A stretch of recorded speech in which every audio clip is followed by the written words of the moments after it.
അപ്പോൾ നോക്കാം, ക്ലാസ് തുടങ്ങാം. നമ്മൾ കഴിഞ്ഞ ക്ലാസ്സിൽ ഡ്രൈയിങ്ങിനെ കുറിച്ച് പഠിച്ചിട്ടുണ്ടായിരുന്നു അല്ലേ? ഡ്രൈയിങ് നമ്മൾ പറഞ്ഞു നിർത്തിയിട്ടുണ്ടായിരുന്നില്ലേ? നമ്മൾ മാനുഫാക്ചറിങ് ഓഫ് ബ്രിക്കിൽ ആദ്യത്തെ സ്റ്റെപ്പ് എന്ന് പറയുന്നത് പ്രിപ്പറേഷൻ ഓഫ് ക്ലേ ആണ്. ആ പ്രിപ്പറേഷൻ ഓഫ് ക്ലേയിൽ ഒരു 6 സ്റ്റെപ്സ് വരുന്നുണ്ട്, അത് നമ്മൾ പഠിച്ചു. അത് കഴിഞ്ഞ് രണ്ടാമത് വരുന്ന സ്റ്റെപ്പ് ഏതാണ്? മോൾഡിങ് അല്ലേ? മോൾഡിങ് ആയിരുന്നു. മോൾഡിങ്ങിൽ നമ്മൾ അവിടെയും നമ്മൾ 2 സ്റ്റെപ്പ് പഠിച്ചു. ഹാൻഡ് മോൾഡിങ്, അതുപോലെ മെഷീൻ മോൾഡിങ് പഠിച്ചു. അതുപോലെ ഹാൻഡ് മോൾഡിങ്ങിൽ വരുന്ന 2 ഡിഫറൻറ്റ് പഠിച്ചു, മെഷീൻ മോൾഡിങ്ങിൽ വരുന്ന പേരുകൾ പഠിച്ചു. അത് കഴിഞ്ഞിട്ടുള്ള സ്റ്റെപ്പാണ് എന്ത്? ഡ്രൈയിങ് എന്ന് പറയുന്നത്. അതായത് നമ്മൾ ബേണിങ് ചെയ്യുന്നതിന് മുമ്പ് ചെയ്തിരിക്കേണ്ട ഒരു സ്റ്റെപ്പാണ് എന്ത്? ഡ്രൈയിങ് എന്നുള്ളത്. ഡ്രൈയിങ് നമ്മൾ കഴിഞ്ഞ ക്ലാസ്സിൽ എടുത്തിട്ടുണ്ടായിരുന്നു. ഡ്രൈയിങ് വരെയാണ് നമ്മൾ ക്ലാസ് എടുത്ത് നിർത്തിയത്. എന്താണ്? ബേണിങ്ങിന് മുമ്പ് കംപ്ലീറ്റ് ചെയ്യേണ്ട ഒരു സ്റ്റെപ്പാണ് എന്ത്? ഡ്രൈയിങ് എന്നുള്ളത്. ഓക്കെ, അടുത്ത ഡ്രൈയിങ്ങിൽ വരുന്നതാണ് നമ്മൾ നോർമൽ ടൈപ്പ് ഡ്രൈയിങ് അല്ലാതെ ആർട്ടിഫിഷ്യലായിട്ട് നമുക്ക് ഡ്രൈയിങ് ചെയ്യേണ്ടതായിട്ട് വരും. അതായത് നമ്മൾ നോർമൽ ടൈപ്പിൽ ചെയ്യുന്ന സമയത്ത് കുറച്ച് ക്വാണ്ടിറ്റി ഒക്കെ ആണെങ്കിലാണ്. ആരാണ് അൺമ്യൂട്ട് ചെയ്തിട്ടുള്ളത്? ഒന്ന് മ്യൂട്ടാക്കൂ. നമ്മൾ നോർമൽ ടൈപ്പിൽ ചെയ്യുന്ന സമയത്ത് നമുക്ക് ചെറിയ സ്കെയിലൊക്കെ ആണെങ്കിലാണ്, അത് കുറച്ചുള്ള ക്വാണ്ടിറ്റി ഒക്കെ ആണെങ്കിലാണ് നമുക്ക് നോർമലായിട്ടുള്ള ഡ്രൈയിങ് ചെയ്യാൻ പറ്റുക.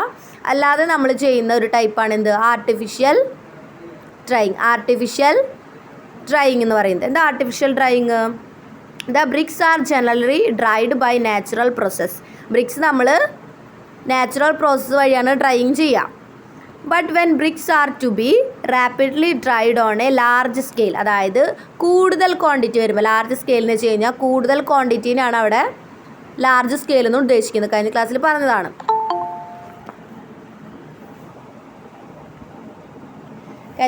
പറഞ്ഞതാണ്. The artificial drying may be adopted. അതായത് ലാർജ് സ്കെയിൽ, അതായത് കൂടുതൽ ക്വാണ്ടിറ്റി വരുന്ന സമയത്ത്, ഒരു ലാർജ് ക്വാണ്ടിറ്റി വരുന്ന സമയത്ത് എന്താണ് നമ്മൾ ചെയ്യുക? ആർട്ടിഫിഷ്യൽ ഡ്രൈയിങ് ആണ് തിരഞ്ഞെടുക്കുക. ആർട്ടിഫിഷ്യൽ ഡ്രൈയിങ് ആണ് തിരഞ്ഞെടുക്കുക. In such a case the moulded bricks are allowed to pass through special dryers which are in the form of tunnels or hot channels or floors. എങ്ങനെയാണ് നമ്മൾ ആർട്ടിഫിഷ്യൽ ഡ്രൈയിങ് കൊണ്ട് ഉദ്ദേശിക്കുന്നത്? Special ആയിട്ടുള്ള dryers ആണ്. എന്താണ്? Special dryers. Special dryers എങ്ങനെയുള്ളതാ? ടണലായിരിക്കാം, അല്ലെങ്കിൽ എന്തായിരിക്കും? ഹോട്ട് ചാനലുകളായിരിക്കാം, അല്ലെങ്കിൽ ഫ്ലോറ്. ക്ലിയർ ആയോ? ഏതൊക്കെ ടൈപ്പിലാണ് ആർട്ടിഫിഷ്യൽ ഡ്രൈയിങ് ചെയ്യുക? Tunnels, hot channels. അതായത് ഹോട്ട് ചാനൽസ് എന്ന് വെച്ചാൽ എങ്ങനെയാണ്? ചെറിയ ചെറിയ ചാനലുകളിൽ നമ്മൾ ബ്രിക്ക് അലൈൻമെൻറ്റ് ചെയ്തതിന് ശേഷം അവിടെ എന്താണ്? ഹോട്ട്, അതായത് ചൂട്, നമ്മൾ ഹീറ്റ് അപ്ലൈ ചെയ്ത് കൊടുക്കുകയാണ്. അതുപോലെ ഫ്ലോർസ്, അതായത് താഴെ നമ്മൾ ഹീറ്റ് കൊടുത്തുകൊണ്ട് ഒരു പ്ലാറ്റ്ഫോം ക്രിയേറ്റ് ചെയ്തിട്ട് അതിൻ്റെ മുകളിൽ ബ്രിക്സ് വെച്ചിട്ട് ഡ്രൈയിങ് ചെയ്യണം. Such dryers R heated with the help of special furnaces. എന്താ ഫർണസ് എന്ന് പറഞ്ഞാൽ? ഫർണസ് നിങ്ങളെല്ലാവരും കേട്ടിട്ടുള്ളതല്ലേ? ചൂടാക്കാനായിട്ട് ഉപയോഗിക്കുന്ന ചൂള എന്നൊക്കെ പറയുന്ന പോലെയുള്ള ഒരു സംഭവമാണ് എന്ത്? ഈ ഫർണസ് എന്ന് പറഞ്ഞു കഴിഞ്ഞാൽ. ഓക്കെ, ക്ലിയർ ആയോ? ക്ലിയർ അല്ലേ? നമുക്ക് ഈ ആർട്ടിഫിഷ്യൽ ഡ്രയറിന്റെ കുറച്ച് ഫോട്ടോസ് എന്താ? ഓക്കെ, അത് നോക്കാം കേട്ടോ. കണ്ടോ? അതായത് ഹോട്ട് ചാനലുകൾ കണ്ടോ? അതായത് ഓരോ ചാനൽ ഗ്യാപ്പ് ഇട്ടിട്ട് ബ്രിക്സ് അറേഞ്ച് ചെയ്തതിന് ശേഷം ഹീറ്റ് കൊടുക്കുകയാണ്. കണ്ടോ? ക്ലിയർ ആവുന്നുണ്ടോ നിങ്ങൾക്ക്? ബ്രിക്കുകളാണത്. ഓക്കെ,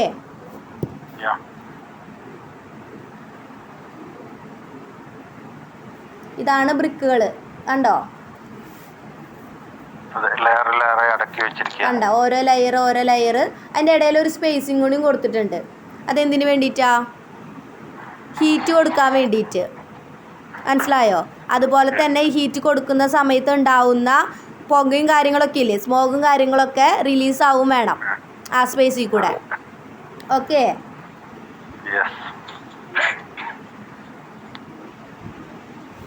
അതുപോലെയുള്ളവരെണ്ണാണ് ഇത്. കണ്ടോ, ഇത് ശരിക്കും ബേണിംഗ് ആണ് ചെയ്യുന്നത്, ചൂടാക്കലാണ്, അതായത് ചൂള. മനസ്സിലായോ? ഇത് ഡ്രയർ അല്ല, ഇത് ബേണിംഗ് ചെയ്യുന്ന പ്രോസസ്സിൽ ചെയ്യുന്നതാണ് ചൂള. കണ്ടിട്ടുണ്ടാവുമല്ലോ, നേരിട്ട് കണ്ടിട്ടില്ലാത്തവർ ഇതുപോലെ ഇതുപോലെ പിക്ചറിലോ അല്ലെങ്കിൽ ഏതെങ്കിലും മൂവിയിലോ ഒക്കെ കണ്ടിട്ടുണ്ടാവും അല്ലേ?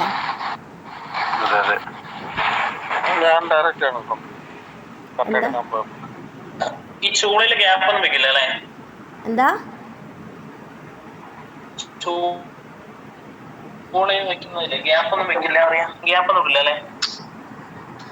അതായത് ആ ഫയർ കൊടുക്കുന്ന സ്ഥലത്ത് ഗ്യാപ്പ് ഇടും, അതുപോലെ ബ്രിക്ക് അറേഞ്ച് ചെയ്യുന്ന സ്ഥലത്തും ഗ്യാപ്പ് ഉണ്ടായിരിക്കും. ഇതാണ് നമ്മൾ ഇതാണ് നമ്മൾ ആർട്ടിഫിഷ്യൽ ആയിട്ടുള്ള ഡ്രൈയിങ്ങിൽ പഠിക്കുന്നത്. സ്പെഷ്യലി ആയിട്ടുള്ള ഡ്രയേഴ്സാണ് യൂസ് ചെയ്യുക. എന്താണ്? Tunnel or hot channels or floors. Okay, clear ആയോ?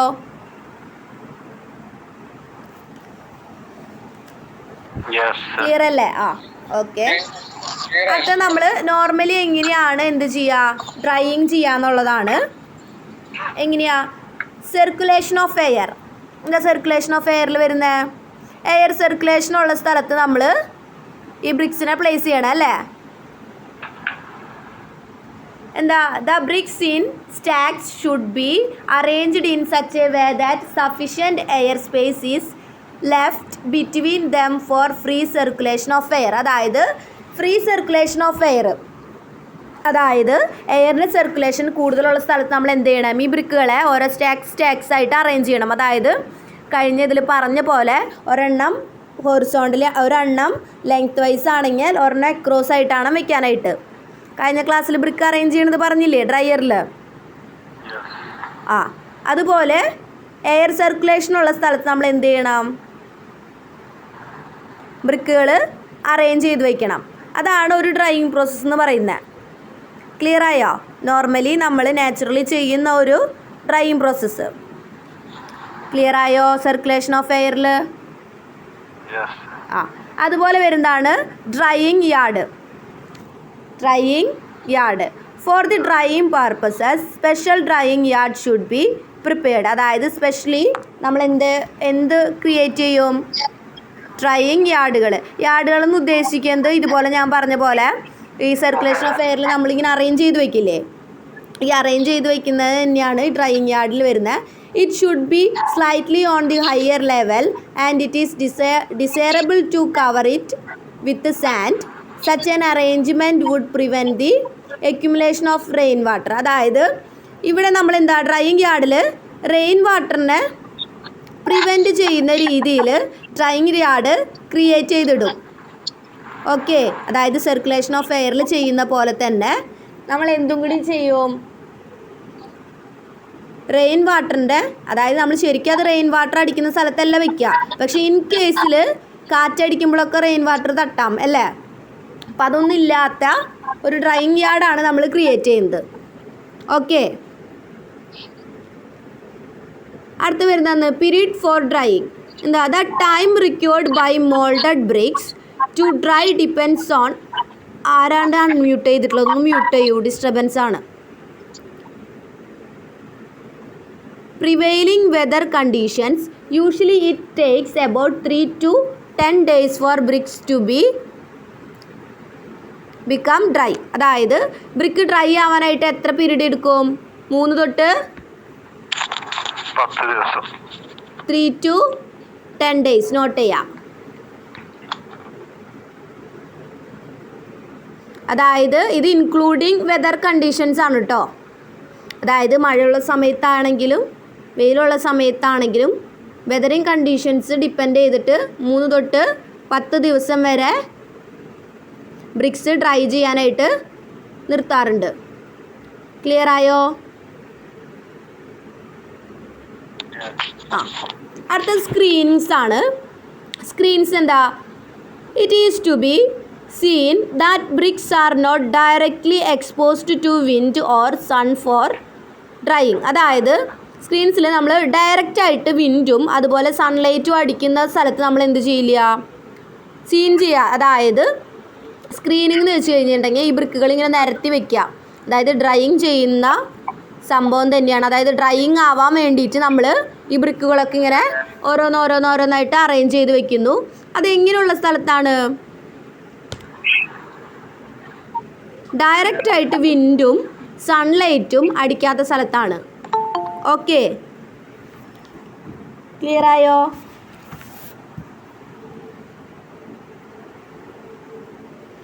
ക്ലിയർ അല്ലേ? If necessary may be provided to avoid such conditions. അതായത് ഈ കണ്ടീഷൻസ് നമ്മൾ അവോയ്ഡ് ചെയ്യണം. അതായത് വിൻഡും സൺലൈറ്റും നമ്മൾ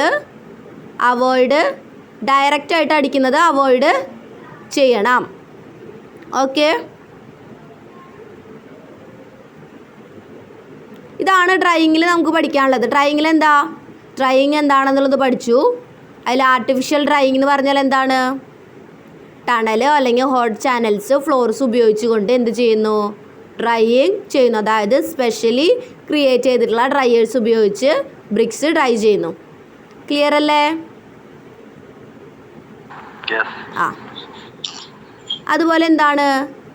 നോർമലി നമ്മൾ നാച്ചുറലി ചെയ്യുന്ന ഡ്രൈയിങ് പ്രോസസ്സുകൾ, സർക്കുലേഷൻ ഓഫ് എയർ, അതുപോലെ ഡ്രൈയിങ് യാർഡ്, പിന്നെന്താണ്? പീരീഡ് ഫോർ ഡ്രൈയിങ് എത്രയാ? 3 to 10 days അല്ലേ? സ്ക്രീനിങ് ചെയ്യുന്നു. അതായത് ഡയറക്റ്റ് വിൻഡ് സണ്ണിൽ നിന്ന് നമ്മൾ ഒഴിവാക്കിക്കൊണ്ട് സ്ക്രീനിങ് ചെയ്യുന്നു. ഓക്കെ, ക്ലിയർ അല്ലേ? അടുത്ത പ്രോസസ്സാണ് എന്ത്? ബേണിങ്. നമ്മൾ പറഞ്ഞു ബേണിങ് ചെയ്യുന്നതിന് മുമ്പാണ് നമ്മൾ എന്ത് ചെയ്യുക? ഡ്രൈയിങ് ചെയ്യാന്നുള്ളത് പറഞ്ഞു അല്ലേ? അപ്പോൾ നമുക്ക് ബേണിങ് എന്താണെന്ന് നോക്കാം. എന്താ ബേണിങ് എന്ന് വെച്ചാൽ എന്താ? ചൂടാക്കുക അല്ലേ? കേട്ടിട്ടില്ല എല്ലാവരും? ബേണിങ് എന്ന് വെച്ച് കഴിഞ്ഞാൽ ചൂടാക്കുന്ന പ്രോസസ്സാണ്. This is a very important operation in the manufacturing of brick. ബ്രിക്കിൻ്റെ മാനുഫാക്ചറിങ്ങിൽ ഏറ്റവും ഇമ്പോർട്ടൻ്റ് ആയിട്ടുള്ള ഒരു ഓപ്പറേഷനാണ് എന്ത്? ബേണിംഗ് എന്നുള്ളത്. ഏറ്റവും ഇമ്പോർട്ടൻ്റ് ആയിട്ടുള്ള ഒരു സ്റ്റെപ്പാണ് burning. It imparts hardness and strength to bricks and makes them durable. അതായത് ഈ ബേണിംഗ് ചെയ്യുന്നതിന് വേണ്ടിയിട്ടാണ് ഹാർഡ്നെസ്സും സ്ട്രെങ്ത്തും കൂട്ടാൻ വേണ്ടിയിട്ട്. അതുകൊണ്ട് നമുക്ക് എന്ത് പറ്റും? എന്താ കിട്ടുക? ഹാർഡ്നെസ്സും സ്ട്രെങ്ത്തും കൂടി കഴിഞ്ഞാൽ ബ്രിക്ക് കുറച്ചും കൂടിയും ഡ്യൂറബിൾ ആവും. അതായത് ഹാർഡ്നെസ്സും സ്ട്രെങ്ത്തും കിട്ടിക്കഴിഞ്ഞാൽ എന്താണ്? ഡ്യൂറബിൾ ആവും. അതായത് ഈട് നിൽക്കും അല്ലേ? The bricks should be burn properly. അതായത് എന്താ? ബ്രിക്ക് പ്രോപ്പർലി ബേൺ ചെയ്യേണ്ട ആവശ്യകതയുണ്ട്. If bricks are unburned they will be brittle and hence break easily. എന്താ? ബ്രിക്ക് ഓവർ ബേൺഡ് ആയി കഴിഞ്ഞാൽ എന്താ? ഓവർ ബേൺഡ് ആവുമെന്ന് വെച്ച് കഴിഞ്ഞാൽ കൂടുതൽ ചൂടായി കഴിഞ്ഞാൽ ഈ കണ്ടീഷൻസ് നോക്കണം കേട്ടോ. ഓവർ ബേൺഡ് ആയി കഴിഞ്ഞാൽ എന്താ? ദേ വിൽ ബി ബ്രിട്ടിൽ. എന്താ ബ്രിട്ടിൽ എന്ന് വെച്ച് കഴിഞ്ഞാൽ? പൊട്ടുക. ബ്രിട്ടിൽ എന്ന് വെച്ച് കഴിഞ്ഞാൽ ക്രാക്ക് വരികയല്ല, പൊട്ടുക. അതായത് തന്നെ ഇരുന്ന് പൊട്ടിപ്പോവുക, ബ്രേക്ക് ആവുക. Break easily. ഓവർ ബേൺഡ് ആയിക്കഴിഞ്ഞാൽ, കൂടുതലായിട്ട് ചൂടായി കഴിഞ്ഞാൽ പൊട്ടും. നമുക്കിപ്പോൾ അറിയാം മൺചട്ടികളൊക്കെ നമ്മൾ ഭയങ്കരമായിട്ട് ചൂടാക്കുന്ന സമയത്ത് പൊട്ടും അല്ലേ? പൊടിഞ്ഞു പോകും. അത് തന്നെയാണ് ഇവിടെ സംഭവിക്കുന്നത്. അതായത് ഓവർ ഹീറ്റ് ആയി കഴിഞ്ഞാൽ അല്ലെങ്കിൽ ഓവറായിട്ട് ചൂടായി കഴിഞ്ഞാൽ എന്ത് പറ്റും? ബ്രിട്ടിലാവും. ബ്രിട്ടിലാന്ന് വെച്ച് കഴിഞ്ഞാൽ ബ്രിട്ടിലാവാന്ന് വെച്ച് ബ്രിട്ടിൽ എന്ന് വെച്ച് കഴിഞ്ഞാൽ അതൊരു പ്രോപ്പർട്ടി ആണ്. എന്താ? പൊട്ടിപ്പോവാനായിട്ട് സാധ്യത കൂടുതലുള്ളത്. അതിനാണ് നമ്മൾ ബ്രിട്ടിൽ എന്ന് പറയാം. ഓക്കെ, ബ്രിട്ടിലാവാന്ന് വെച്ച് കഴിഞ്ഞാൽ അത് ബ്രേക്ക് ഈസിലി, അതായത് പെട്ടെന്ന് ബ്രേക്ക് ആവാൻ തുടങ്ങും. If they are under burned they will be soft and hence cannot carry loads. ചെയ്യുന്നുണ്ടെങ്കിൽ നമ്മൾ ഓവർ ബേൺ ആയി കഴിഞ്ഞാൽ എന്ത് പറ്റും? ബ്രേക്ക് ആവും. അതായത് അണ്ടർ ബേൺ ആണെങ്കിൽ എന്ത് പറ്റും, അതായത് ബേണിങ് കുറഞ്ഞു കഴിഞ്ഞാൽ, നമുക്ക് വേണ്ട ബേണിങ്ങിനെക്കാട്ടും കുറഞ്ഞു കഴിഞ്ഞാൽ എന്ത് പറ്റും, സോഫ്റ്റ് ആവും. അതായത് എന്തായിരിക്കും, സോഫ്റ്റ്, അതായത് ഹാർഡാവില്ല, ഹാർഡ്നെസ് കിട്ടില്ല, സ്ട്രെങ്ത് കിട്ടില്ല. അപ്പോൾ എന്തായിരിക്കും, സോഫ്റ്റ് ആയിരിക്കും നമുക്ക് കിട്ടുന്ന ബ്രിക്ക് ഉണ്ടായിരിക്കുക. ആ സോഫ്റ്റ് ആയി കഴിഞ്ഞാൽ എന്താണ് പ്രത്യേകത, സ്ട്രെങ്ത് ഉണ്ടായിരിക്കില്ല. അതുകൊണ്ട് തന്നെ കനോട്ട് ക്യാരി ലോഡ്സ് അല്ലേ, ലോഡ് ബെയർ ചെയ്യണ്ടേ. നമുക്കെല്ലാവർക്കും അറിയാം, നമ്മുടെ വോള് ചെയ്യണ സമയത്ത് വോളിൻ്റെ മുകളിൽ ലിൻഡൽസ് കൺസ്ട്രക്ട് ചെയ്യും അല്ലേ. എല്ലാ വോൾ ഓപ്പണിങ്സിലും എന്തുണ്ടായിരിക്കും, ലിൻഡൽ ഉണ്ടായിരിക്കും. ഈ ലിൻഡലിൽ നിന്ന് വരുന്ന ലോഡ്സ് ഏതിലേക്കാണ് ആക്ട് ചെയ്യുക, അതായത് ഈ ബ്രിക്കിലേക്കാണ്, വോളിലേക്കാണ് ആക്ട് ചെയ്യുക. വോളിൽ നിന്നാണ് അത് എന്തിലേക്ക് പോവുക, ഫൗണ്ടേഷനിലേക്ക് പോവുക. ഫൗണ്ടേഷനിൽ നിന്നാണ് അത് എർത്തിലേക്ക് ഡിസ്ട്രിബ്യൂട്ട് ചെയ്ത് കൊടുക്കുന്നത് അല്ലേ. അപ്പോൾ ലോഡ് ബെയറിങ് ചെയ്യുന്നതിൽ, അതായത് ലോഡ് താങ്ങുന്നതിൽ കൂടുതൽ പങ്ക് വഹിക്കുന്ന ആളുകളാണ് എന്ത്, വോൾസ് അല്ലേ. നമ്മൾ വോൾസ് പണിയാനായിട്ട് ബ്രിക്സ് യൂസ് ചെയ്യുന്നു. അപ്പോൾ ബ്രിക്സിന് എന്തുണ്ടായിരിക്കണം, ലോഡ് ബെയറിങ് കപ്പാസിറ്റി ഉള്ളതായിരിക്കണം. ക്ലിയർ അല്ലേ? സോഫ്റ്റ് ആൻഡ് ഹെൻസ് എന്ന് പറയുന്നുണ്ടല്ലോ, സോഫ്റ്റ് ഓക്കെ, ഹെൻസ് എന്നുള്ളത് അവിടെ എന്താ പർട്ടിക്കുലർ വേർഡ് അവിടെ ഉപയോഗിക്കാം, ഹെൻസ് അങ്ങനെ ആയാൽ, soft and hence cannot, soft and hence എന്ന് പറഞ്ഞു കഴിഞ്ഞാല് ഹെൻസ് എന്ന് പറയുമ്പോൾ അതൊരു എന്തോ ഒരു വേർഡുമായി തോന്നി. അങ്ങനെയല്ല, soft and hence cannot carry loads, അതായത് സോഫ്റ്റ് ആവും, അതുപോലെ തന്നെ ലോഡ് ക്യാരി ചെയ്യാനും പറ്റില്ല. അതാണ് അവിടെ ആൻഡ് യൂസ് ചെയ്തിരിക്കുന്നത്. ഓക്കെ, സോഫ്റ്റ് ആവും, അതുപോലെ തന്നെ കനോട്ട് ക്യാരി ലോഡ്സ്.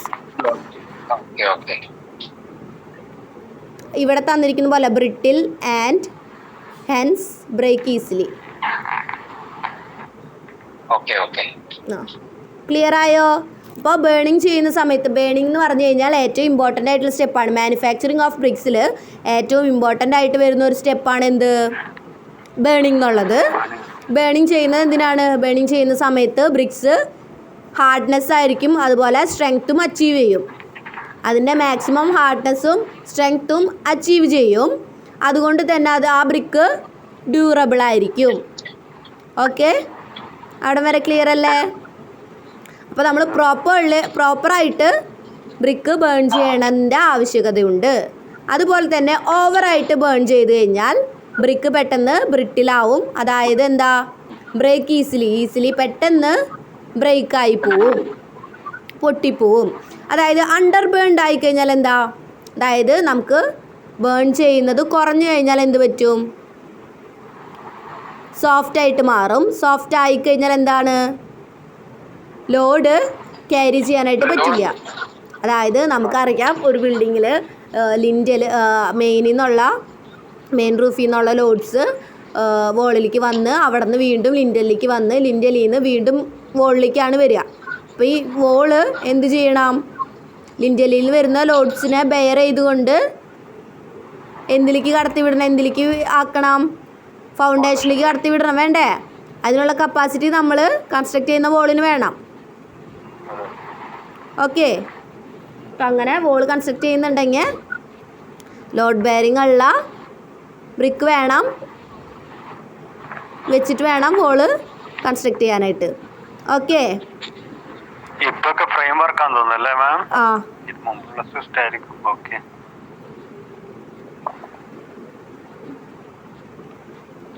ഇപ്പോൾ ബേണിംഗ് ക്ലിയർ ആയല്ലോ. അടുത്ത എന്താണെന്ന് നോക്കാം.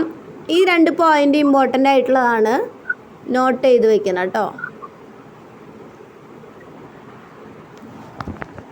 If bricks are cooled after attaining the temperature of about 650 degrees Celsius, 650 ഡിഗ്രിയിലാണ് നമ്മൾ എന്ത് ചെയ്യുക, ബേണിംഗ് ചെയ്യുക. ആദ്യം 650 എന്താ ഒരാൾ പറയൂ. നോർമലി അങ്ങനെയാണ് കൊടുക്കുക. അതായത് നമ്മൾ ഉപയോഗിക്കുന്ന ക്ലേ ഏതാണെങ്കിലും ക്ലേ നമ്മൾ പറഞ്ഞു സിൽട്ട് അതുപോലുള്ള ക്ലേ ആണ് നമ്മൾ കൂടുതൽ യൂസ് ചെയ്യുക അല്ലേ? നമ്മൾ ഇൻഗ്രീഡിയൻസ് പറഞ്ഞപ്പോൾ പറഞ്ഞു ആ ക്ലേകളാണ് യൂസ് ചെയ്യാറ്. ഇപ്പം നോക്കാം. എബൌട്ട് 650 ഡിഗ്രി സെൽഷ്യസിൽ നമ്മൾ ആദ്യം ഹീറ്റ് ചെയ്ത് കഴിഞ്ഞാൽ the bricks formed will absorb moisture from the air and get rehydrated. 650 ചെയ്ത് കഴിഞ്ഞതിന് ശേഷം എന്ത് സംഭവിക്കും? മോയ്സ്ചറിനെ അബ്സോർബ് ചെയ്യാൻ തുടങ്ങും. എന്തിൽ നിന്ന്? എയറിൽ നിന്ന്. എയറിൽ വാട്ടർ വേപ്പേഴ്സ് ഉണ്ടായിരിക്കും. അതായത് വാട്ടറിൻ്റെ കണ്ടൻറ്റ് മോയ്സ്ചർ ഉണ്ടായിരിക്കും. ആ മോയ്സ്ചറിന് അൺമ്യൂട്ടാക്കൂ. അൺമ്യൂട്ടാക്കിയിട്ടുള്ള ആള്.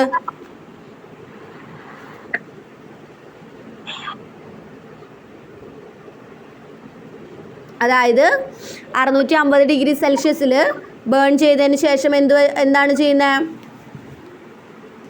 ഈ ബ്രിക്കുകൾ എയറിൽ നിന്ന് വാട്ടർ വേപ്പേഴ്സിന് അതായത് മോയ്സ്ചർ കണ്ടന്റിനെ അബ്സോർബ് ചെയ്യാൻ തുടങ്ങി വീണ്ടും റീഹൈഡ്രേറ്റഡ് ആവും. റീഹൈഡ്രേറ്റഡ് ആവാന്ന് വെച്ചാൽ വാട്ടറിൻ്റെ കണ്ടൻറ്റ് വീണ്ടും ഫോം ചെയ്യാണ് അവിടെ. ഓക്കെ, അത് അവിടെ നടക്കുന്ന ഒരു പ്രോസസ്സാണ്. അതായത് ബേണിങ്ങിൽ നടക്കുന്ന ഒരു പ്രോസസ്സാണ്. ക്ലിയർ ആയോ?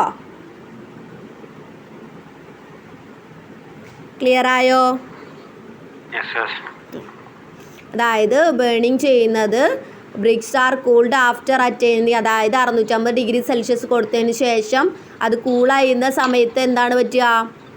ആ ബ്രിക്സ് എയറിൽ നിന്ന് മോയ്സ്ചർ കണ്ടന്റ് അബ്സോർബ് ചെയ്യും.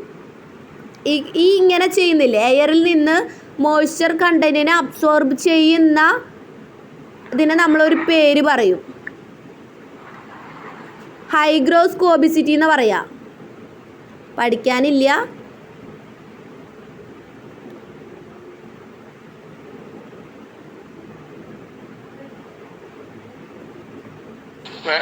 മലയാളം വേർഡ് എന്താ പറയോ? മലയാളം വേർഡില്ല, ഇങ്ങനെ തന്നെയാണ് ഹൈഗ്രോസ്കോബിസിറ്റി. ഡിഗ്രി ചൂടാക്കിയതിനു ശേഷം അതിന് തണുക്കാൻ വെക്കല്ലേ? അതല്ലേ ടെമ്പറിംഗ് ഹാർഡനിങ് പ്രോസസ്സിംഗ് അല്ലേ? അതല്ലേ ഉദ്ദേശിക്കുന്നത്? അതായത് കൂളാവാൻ വെക്കുന്ന സമയല്ലേ മാഡം പറഞ്ഞു? അതെ. അതായത് ബ്രിക്ക് ഹീറ്റ് ചെയ്തതിന് ശേഷം, അതായത് എബൌട്ട് ദേ കണ്ടോ, attaining the temperature of 650 degree Celsius ചെയ്തതിന് ശേഷം കൂളിംഗ് 650 ആയതിനു ശേഷം കൂളിംഗ് ചെയ്യുന്ന സമയത്താണ് ഈ ഒരു പ്രോസസ്സ് അവിടെ നടക്കുന്നത്.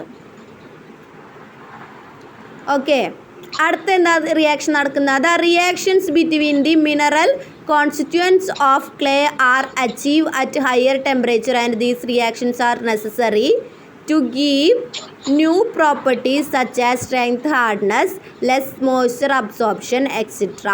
എന്താണ് ഇങ്ങനെ ഹീറ്റ് കൊടുക്കുന്ന സമയത്ത്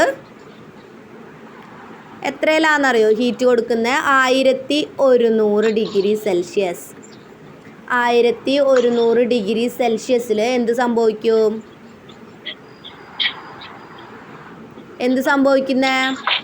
മിനറൽ കോൺസ്റ്റിറ്റ്യൂവൻസ് ഓഫ് ക്ലേയിൽ ഒരുപാട് മിനറൽസ് ഉണ്ട്. ആ മിനറൽസ് എന്ത് സംഭവിക്കും? ഹയർ ടെമ്പറേച്ചർ ആവുന്ന സമയത്ത് എന്താ സംഭവിക്കുന്നത്? അതിൻ്റെ പ്രോപ്പർട്ടീസൊക്കെ അറ്റൈൻ ചെയ്യാൻ തുടങ്ങും. ഓരോ മിനറൽസിനും ഓരോ പ്രോപ്പർട്ടീസ് ഉണ്ട്. ആ പ്രോപ്പർട്ടീസ് അറ്റൈൻ ചെയ്യുന്നതിൻ്റെ ഫലമായിട്ടാണ് നമുക്ക് എന്ത് കിട്ടുന്നത്? Strength, hardness. സ്ട്രെങ്ത്ത് അതുപോലെ തന്നെ ഹാർഡ്നെസ്സും കിട്ടും. അതായത് ഈ മിനറൽസ് കോൺസ്റ്റിറ്റ്യൂവൻസ് ഹയർ ടെമ്പറേച്ചറിൽ പ്രോപ്പർട്ടീസ് കിട്ടും. അങ്ങനത്തെ കാര്യങ്ങൾ എഴുതിയില്ലെങ്കിലും എന്താണ് ഹയർ ടെമ്പറേച്ചറിൽ എന്ത് കിട്ടും? സ്ട്രെങ്ത്തും ഹാർഡ്നെസ്സും അതുപോലെ തന്നെ ലെസ് മോയ്സ്ചർ അബ്സോർപ്ഷനും. നമുക്കറിയാം, ഇപ്പോൾ സ്റ്റോണിനും ബ്രിക്കിനും കമ്പയർ ചെയ്യുമ്പോൾ ബ്രിക്കിനാണ് എന്ത് മോയ്സ്ചർ അബ്സോർപ്ഷൻ കൂടുതലുള്ളത് അല്ലേ? അപ്പോൾ ഇങ്ങനെ കൂടുതലായിട്ട് ഹയറായിട്ട് നമ്മൾ ബേൺ ചെയ്യുന്ന സമയത്ത് എന്താണ് സ്ട്രെങ്ത് കൂടുതൽ കിട്ടും, ഹാർഡ്നെസ് കൂടുതൽ കിട്ടും, അതുപോലെ തന്നെ ലെസ് മോയ്സ്ചർ അബ്സോർപ്ഷൻ, അതായത് മോയ്സ്ചറിനെ അബ്സോർബ് ചെയ്യുന്നതിൻ്റെ റേറ്റ് കുറയും. ഓക്കെ, ഈ രണ്ട് കാര്യങ്ങൾ നടക്കുന്നുണ്ട്.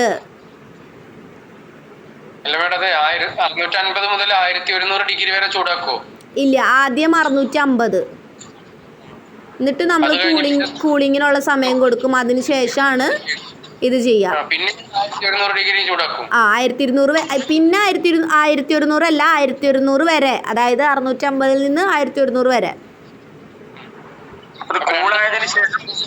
കൂളായതിനു ശേഷം ഈ ഒരു പ്രോസസ്സ് നടക്കണം, അതായത് എന്ത്, moisture from the air and get rehydration നടക്കണം അവിടെ. ഓക്കെ, അതെ, അതതിൻ്റെ ഡ്രോബാക്ക് ആണ്. അത് നമ്മൾ എടുക്കുന്നുണ്ട്. ക്ലാമ്പ്, ഇതാണ് ചൂള എന്ന് പറയുന്നത്. കണ്ടോ ക്ലാമ്പ്, കണ്ടോ, ഇതിനെ ക്ലാമ്പ് എന്നാണ് പറയാ. കണ്ടോ ചൂള, കണ്ടോ. ആ, ഇതിൽ നമ്മൾ ഇത് പഠിക്കുമ്പോൾ തന്നെ ഇതിൻ്റെ അഡ്വാൻറ്റേജും അതുപോലെ ഡിസഡ്വാൻറ്റേജും പഠിക്കുന്നുണ്ട്. ഓക്കെ, നമ്മൾ ക്ലാമ്പ് മാത്രമല്ല യൂസ് ചെയ്യുക, വേറെയും നമ്മൾ യൂസ് ചെയ്യുന്നുണ്ട്. ആദ്യമായിരുന്നു ക്ലാമ്പ് യൂസ് ചെയ്തിരുന്നത്, അത് ഇതുപോലുള്ള ഡ്രോബാക്ക് ഉള്ളത് കൊണ്ടാണ് അതിൽ നിന്ന് മാറ്റം സംഭവിച്ചത്, അപ്ഡേഷൻ സംഭവിച്ചത്. ഓക്കെ, നാട്ടിൽ ഈ ഇഷ്ടിക ഞങ്ങളുടെ നാട്ടിൽ നല്ല കല്ലുണ്ട് മേഡം. കണ്ണൂർ കല്ല്. ഓക്കെ, ക്ലിയർ അല്ലേ ബേണിങ്? അടുത്ത് നോക്കാം. When the temperature of about 1100 degrees Celsius is reached, the particles of two important constituents of brick clay, namely aluminium and sand, bind themselves together, resulting in the increase of strength and density of brick. എന്താണ് ഞാൻ പറഞ്ഞ പോലെ 1100 degree Celsius എത്തുമ്പോഴാണ് എന്ത് പറ്റുന്നത്, minerals. അതിൽ ഒന്നാമത്തെയാണ് അലുമിനിയ, അതുപോലെ തന്നെ sand. Aluminium സാൻഡും എന്ത് സംഭവിക്കും, കൂടി ഒരുമിക്കുന്ന സമയത്ത് എന്ത് ഇൻക്രീസ് ചെയ്യും, സ്ട്രെങ്ത്തും ഡെൻസിറ്റി ഓഫ് ബ്രിക്കും, സ്ട്രെങ്ത്തും ഡെൻസിറ്റിയും ഇൻക്രീസ് ചെയ്യും. ബ്രിക്കിൻ്റെ പ്രോപ്പർട്ടീസിൽ നമുക്ക് പഠിക്കാനുണ്ട്, സ്ട്രെങ്ത്ത് ഡെൻസിറ്റി എന്താണെന്നുള്ളതൊക്കെ, അപ്പോൾ അതിൽ പഠിക്കാം കേട്ടോ. എന്താണ്, further heating is not desirable and if the temperature is raised beyond 1100 degree Celsius, a great amount of fusible glassy mass is formed and the bricks are said to be vertified. എന്താ, നമുക്ക് ഇവിടം വരെ ആവശ്യമുള്ളൂ. എത്രേൻ്റെ വരെ ആവശ്യമുള്ളൂ, 1100 degree സെൽഷ്യസിൻ്റെ വരെ ആവശ്യമുള്ളൂ. അതിൽ കൂടുതലായി കഴിഞ്ഞാൽ എന്താ പറ്റുക, നമ്മൾ നേരത്തെ പറഞ്ഞ പോലെ ഓവർ ബേൺഡ് ആയിട്ട് പോവും. എന്ത് പറ്റും, ബ്രിട്ടിലാവും, ബ്രേക്ക് ആവും. ഓക്കെ, നമുക്ക് എത്രേൻ്റെ വരെ ആവശ്യമുള്ളൂ, 650. അതിൽ സ്റ്റാർട്ട് ചെയ്തിട്ട് എവിടം വരെ എത്തണം, 1100 ഡിഗ്രി സെൽഷ്യസ് വരെ. ഓക്കെ, അടുത്താണ് നമ്മൾ ബേണിങ്ങിന് യൂസ് ചെയ്യുന്ന ഒന്നാണ് എന്ത്, ക്ലാമ്പ്, അതായത് ചൂള. ഞാൻ നേരത്തെ ഒരു ഫിഗർ കാണിച്ചു തന്നില്ലേ നിങ്ങൾക്ക്, ചൂടാക്കുന്നത്. ക്ലിയർ ആയോ? അതായത് ഒന്ന് തിരിച്ചു വെക്കുന്നതായിരിക്കും കുറച്ചും കൂടി എളുപ്പം. അതായത് താഴെ എർത്ത് ഇതുപോലെ നമ്മളൊരു ട്രപ്പിസോയിഡൽ ഷേപ്പിൽ, അതായത് ഇത് താഴെയുള്ള പോർഷൻ, ഇതാണ് മോളിക്കുള്ളത്. ഒന്ന് തല തിരിച്ച് നോക്കിക്കഴിഞ്ഞാൽ ഇത് ക്രോസ് സെക്ഷനാണ് അതിൻ്റെ, മനസ്സിലായോ? ഒന്ന് തിരിച്ച് നോക്കിക്കഴിഞ്ഞാൽ, മൊബൈലൊന്ന് റൊട്ടേറ്റ് ചെയ്ത് തിരിച്ച് വെച്ച് കഴിഞ്ഞാൽ മനസ്സിലാവും. ഓക്കെ, ഇത് താഴെ എർത്തിൻ്റെ പോർഷൻ,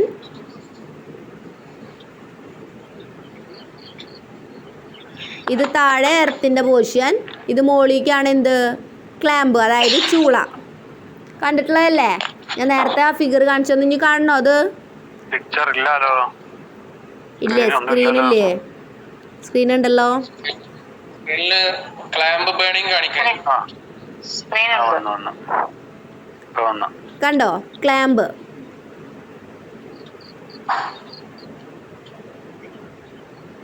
ഓക്കെ, ഇതിലൊരു 2 പോർഷൻ കാണിച്ചിട്ടുണ്ട്. ഒന്ന് എബവ് ഗ്രൗണ്ടും ഒന്ന് ബിലോ ഗ്രൗണ്ടും. ഓക്കെ, അതുപോലെ ബ്രിക്ക് അറേഞ്ച് ചെയ്തേക്കേണ്ട പൊസിഷൻ കാണിച്ചിട്ടുണ്ട്. എന്താണ്? ഒന്നിൽ ബ്രിക്കും അതിൻ്റെ ഇടയിൽ എന്താ കാണിച്ചിട്ടുള്ളത്? ഫ്യൂവലും. അതായത് ക്ലാം ബേണിങ് ചെയ്യുന്നത് വിറക് അതുപോലുള്ള കാര്യങ്ങൾ വെച്ചിട്ടാണ് അല്ലേ? വിറക്, ചിരട്ട അല്ലേ?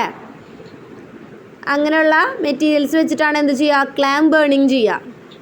അതാണ് ഇതിൽ കാണിച്ചിട്ടുള്ളത്. ഒന്ന് ബ്രിക്കിൻ്റെ പോർഷനും, ഇത് ബ്രിക്കിൻ്റെ പോർഷനും, ഇത് ഫ്യൂവല് അതായത് വിറക് കാര്യങ്ങൾ ആഡ് ചെയ്തിട്ടുള്ളതും. ഓക്കെ,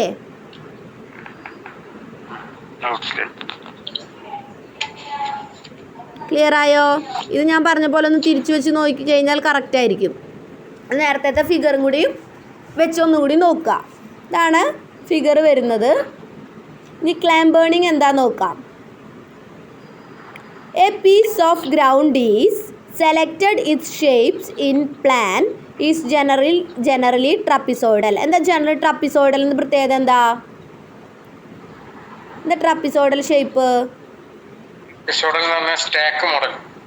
ഇങ്ങനെ, അതായത് താഴെ കുറച്ച് ലെങ്ത് കൂടുതലായിരിക്കും, മുകളിലേക്ക് ഇങ്ങനെ അല്ലേ? ആ, അതായത് ഒരു പിരമിഡ് ഷേപ്പ് ഫുള്ളാവുന്നില്ല. താഴെ ബേസ് ലൈൻ കുറച്ച് വലുതായിരിക്കും, മുകളിലേക്ക് വരുമ്പോൾ അതിൻ്റെ വിഡ്ത്ത് കുറഞ്ഞു വരും. ഓക്കെ, ഇതാണ് ട്രപ്പിസോയിഡൽ ഷേപ്പ്. കണ്ടോ ഇതിൽ കാണിച്ചിട്ടുള്ള ഷേപ്പ്? ഈ ഒരു ഷേപ്പ് കണ്ടോ? എന്താ ഇതിങ്ങനെ കൊടുക്കാനുള്ള റീസൺ എന്താണ്? അതെന്ന് വെച്ച് കഴിഞ്ഞാൽ നമുക്ക് ഇങ്ങനെ ഓർഡറിൽ ഇങ്ങനെ വെച്ച് പോകുമ്പോൾ അത് വിടാനായിട്ടുള്ള ചാൻസ് വളരെ കൂടുതലായിരിക്കും അല്ലേ? ഓക്കെ, നമ്മളിപ്പോൾ എന്താ പറയുക, കുട്ടികളുടെ മറ്റേ ഇതില്ലേ, ഒരു ഇങ്ങനെ അറേഞ്ച് ചെയ്ത് മുകളിലേക്ക് ഇങ്ങനെ അറേഞ്ച് ചെയ്ത് വെച്ച് കൊടുക്കുന്നത്. അപ്പോൾ അത് നമ്മളിങ്ങനെ അറേഞ്ച് ചെയ്യുന്ന സമയത്ത് അറിയാം, അത് ഒരേ സൈസിൽ തന്നെ മുകളിലേക്ക് ഇങ്ങനെ പോവുകയാണെങ്കിൽ എന്ത് പറ്റും? ഇതിൻ്റെ ഹൈറ്റ് കൂടുന്നതിനനുസരിച്ച് എന്ത് പറ്റും? അത് വീഴാനായിട്ടുള്ള, അതായത് എക്സ്പ്ലോഷൻ സംഭവിക്കാനായിട്ടുള്ള ചാൻസ് കൂടുതലായിരിക്കും. ഓക്കെ, ഇതിപ്പോൾ നമ്മൾ ബ്രിക്ക് അതുപോലെയുള്ള കാര്യങ്ങൾ ചെയ്യുന്ന സമയത്ത് അത് വീണ് കഴിഞ്ഞാൽ എങ്ങനെ ഇരിക്കും? അത് കുറയ്ക്കാൻ വേണ്ടിയിട്ടാണ് ഈ ട്രപ്പിസോയിഡൽ ഷേപ്പിൽ ചെയ്യുന്നത്. ഓക്കെ, അതായത് താഴെ കൂടുതലായിരിക്കും, മുകളിലേക്ക് പോകുന്തോറും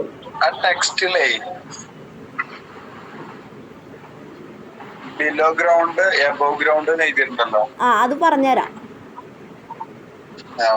ഈ ഫിഗറിലല്ലേ ചോദിച്ചത്? ഗ്രൗണ്ട് ആണെന്നുണ്ടെങ്കിൽ അടിയിലല്ലേ വരണ്ട വീതി കൂടിയത്. എന്താണ് പറഞ്ഞ? Trapezoidal shape. The floor of clamp is prepared in such a way that the short end is slightly in the excavation. എന്താണ് പറഞ്ഞേ? ഇതാണ് നിങ്ങൾ ചോദിച്ചത്. Short end is slightly in the excavation. Excavation എന്ന് വെച്ചാൽ എന്താ? നമ്മൾ മണ്ണ് കോരുന്നത് അല്ലേ? അല്ലേ? അതായത് മണ്ണ് ഒരു ചാനൽ പോലെ കോരി എടുക്കുന്നതിനാണ് എന്ത് പറയുക? എക്സ്കവേറ്റ് ചെയ്തെടുക്കുക. പുറത്തേക്ക് എടുത്ത് മാറ്റുന്നതിനാണ് എക്സ്കവേഷൻ ചെയ്യാന്ന് പറയാം. ഈ എക്സ്കവേറ്റർ കണ്ടിട്ടില്ലേ? ആ, JCB അതിൻ്റെ കമ്പനിയാണ്. അതിൻ്റെ പേര് എക്സ്കവേറ്റർ എന്നാണ്.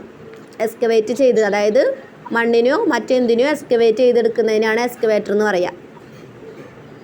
ഓക്കെ,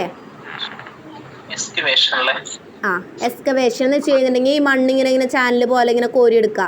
അതായത് വീടിൻ്റെ തറയൊക്കെ പണിയാനായിട്ട് ചെയ്യാറില്ലേ? ഫൗണ്ടേഷനിലെ ഫൗണ്ടേഷൻ ചെയ്യാനായിട്ട്. കാരണം നമ്മൾ വാരിയെടുക്കില്ലേ, അതിന് യൂസ് ചെയ്യുന്ന ഒരു നമ്മൾ ഇപ്പോൾ പറഞ്ഞ പോലെ JCB, അത് അതിൻ്റെ കമ്പനിയാണ്. എക്സ്കവേറ്റർ എന്നാണ് അതിൻ്റെ പേര്. JCB ഉണ്ട്, JCB ഒരു കമ്പനി. അതുപോലെ കാറ്റർപില്ലറിൻ്റെ വെഹിക്കിൾസ് അവർക്ക് യൂസ് ചെയ്യാറുണ്ട്. അതിൻ്റെ പേര് പറയുക എക്സ്കവേറ്റർ എന്നാണ്. എക്സ്കവേറ്റർ അത് ചെയ്യുന്ന പണിയാണ് എക്സ്കവേഷൻ ചെയ്തെടുക്കുക. അതായത് മണ്ണിനെ ഇങ്ങനെ കോരിയെടുത്ത് മാന്തിയെടുത്ത് മാറ്റുന്ന പ്രോസസ്സ്, അതിനാണ് എക്സ്കവേറ്റ് ചെയ്തെടുക്കുക എന്ന് പറയുക. നിങ്ങൾ കേട്ടിട്ടുണ്ടായിരിക്കുമല്ലോ. എക്സ്കവേറ്റ് ചെയ്തെടുത്തതിന് ശേഷം എന്ത്, wider end is raised and an angle of about 15 degree note ചെയ്ത് വയ്ക്കുക ഫ്രം ഗ്രൗണ്ട് ലെവൽ. എന്താണ് ഗ്രൗണ്ട് ലെവലിൽ നിന്ന് ഒരു 15 ഡിഗ്രിയിൽ നമ്മൾ എന്ത് ചെയ്തെടുക്കുകയാണ്, എക്സ്കവേറ്റ് ചെയ്തെടുക്കുകയാണ്. ഓക്കെ, അതാണ് ഈ ബിലോയിലേക്ക് നിൽക്കുന്ന പോർഷൻ. പറഞ്ഞില്ലേ? അതായത് എബോവ് ഗ്രൗണ്ട് ലെവലും ബിലോ ഗ്രൗണ്ട് ലെവലും. ദ ബ്രിക്ക് വാൾ, സ്ക്രീൻ പോയോ? The brick wall in mud is constructed on the short end. പോയോ?